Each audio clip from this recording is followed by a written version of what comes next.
Hi everyone, welcome to Insights IAS. Today in this session, I would like to talk about the legacy of Aga Khan IV, who is also known as Prince Karim Al Husseini. Recently, he has passed away at the age of 88 years in Lisbon, Portugal. When you talk about Aga Khan IV, he was a world-renowned philanthropist and spiritual leader. Among many of his followers, he was also known as Imam of the Atomic Age for his modern outlook and how he was able to bridge the gap between multiple religions. Moving further into this, heartfelt condolences from all over the world are coming, and coming from Prime Minister Modi to Antonio Guterres, who heads the United Nations.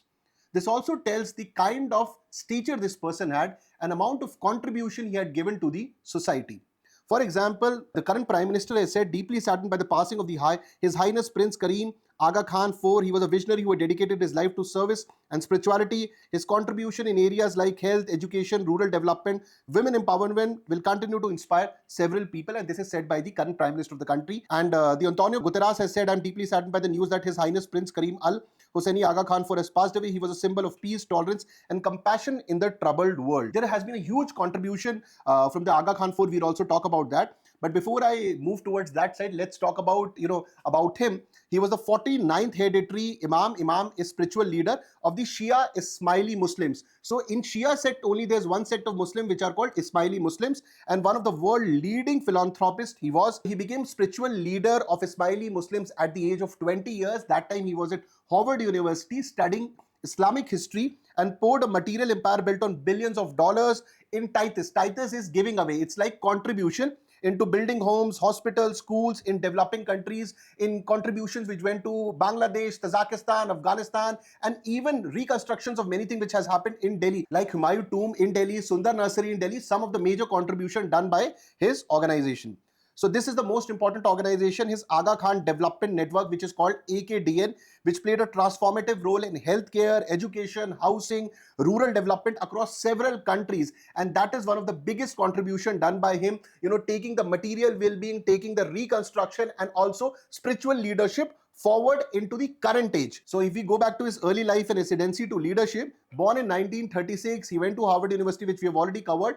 At this point of time, Aga Khan III appointed him as his successor in 1957 by bypassing his father. So Aga Khan III does not go for his sons, but his grandson, because he believed that right now the community needed a young leader attuned to the modern world, modern outlook, the atomic age at that point of time. And he became the spiritual head of millions of Ismaili Muslims at the age of 20 years. And you should also know that when you talk about this word Aga Khan, so Aga Khan in Turkish and Persian means commanding chief. So it's a title which is given, and it is derived from Turkish and Persian meaning commanding chief. So this is also a very important point, and this is the reason he was given. And if you go into the history of Ismaili community and tithing tradition, so tithing tradition basically means that whatever is the income person in Ismaili community generates, he will be donating 12.5% of his income. So giving up 12.5% of income, it's a religious duty contributing to community welfare and development projects. And when you talk about Aga Khan IV, he made sure that this continues, and what he did in his philanthropic activities 100% proves it. So Ismailis, they were originally centered in India. If you talk about this community, it's a sect under the Shia Muslim, have large communities in East Africa, Central Asia, South Asia, and West Asia, and they follow the principles of tithing, which we have just discussed. So Aga Khan I was, Shah Hassan Ali was the first Nizari Imam to hold the title Aga Khan in 19th century. He was a prominent leader in Iran and India, and finally he settled in Bombay, which is known as Mumbai today, where he passed away in 1881. And if you talk about the current Aga Khan IV, he was appointed by Aga Khan III. So it's very important what Aga Khan III said, because he did not go for his sons to become the next leader, because that was generally the convention. Rather, he went for his grandson. He said,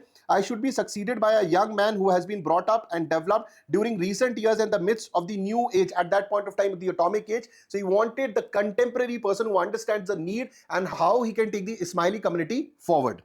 Okay, so let's come to the most important part, which is the AKDN, which is the biggest contribution of Aga Khan IV. He established AKDN operating in 30 countries, employing more than 9,90,000 people, and major activities were done under this. It became one of the largest philanthropic networks. AKDN focused on healthcare, education, housing, rural economic development. This is the where they did a lot of philanthropic activities. They established hospitals, schools, housing projects in some of the world's poorest regions like Bangladesh, Tajikistan, Afghanistan. And apart from that, they also did a lot of reconstruction, restored, for example, Delhi's Humayun tomb, rehabilitation of Sundar Nasri in Delhi, Kuli Kut Shahi tombs in Hyderabad, and many places in the world also. Most of these activities were funded by Ismaili community contribution, that 12.5% which I was talking about, and had an annual budget of around over $1 billion.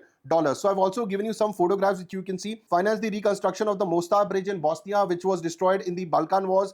Similarly, you can see restored Aleppo Citadel in Syria, and also restored Humayun's tomb in India. So these are certain reconstruction activities which were done. Many things were done. So we have just taken some examples to give you a glimpse of it. And if you see, it's not only about the philanthropist activities. He was a business magnate, humanitarian, and you can see him standing next to Queen Elizabeth. So successfully balanced spirituality and business, amassing a vast financial empire and creating this vast financial empire. How he was able to contribute to the world, actively engaged in global investment, humanitarian projects, blended modernity with Islamic principles, which was very difficult to do, but he was able to contribute significantly and put the right foot forward, guiding his followers through changing socio-political landscape, how the world was changing, and how material well-being is very important with your spiritual growth also. So in conclusion, we can say that Aga Khan IV legacy is remembered for his unwavering commitment to philanthropy, modern leadership, how he was taking forward the Ismaili community, and contribution to the global development. And in today's world, specifically in the 2025 reality, when countries are talking about their own good and how they only should grow, this is a very important man, and his legacy is also important because there is so much to learn from him, how he was contributing all over the world, the philanthropic activities, and many things which we need to adopt right now for a peaceful and well-being world. So his ability to bridge spiritual guidance with material well-being made him a unique and influential figure. So this is what the legacy of Aga Khan IV is there. I hope that you were able to learn certain important points about it. And every day we will try to come up with important videos which will help in your UPSC preparation. And I hope this video was able to help you. So thank you very much. Please do like the session, share the session, and share these videos with everyone who is preparing like you. And do follow the channel. Please subscribe the channel and please press the bell icon. Thank you very much, and Jai Hind.